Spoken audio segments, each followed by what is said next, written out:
ତ ଆମକୁ 3 ଘଣ୍ଟା 2 ଘଣ୍टा ପାଣିରେ ଟ୍ରାଭେଲ୍ କରିବାର ଥିଲା।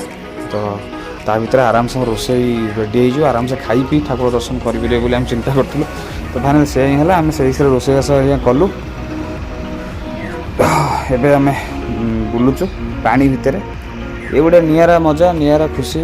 ପାଣି ଭିତରେ ଟ୍ରାଭେଲ୍ କରି ଭୋଜି କରିବା, ଭୋଜି କରିକି ଖାଇବା, ଏ ଗୋଟେ ଅଲଗା ଖୁସି।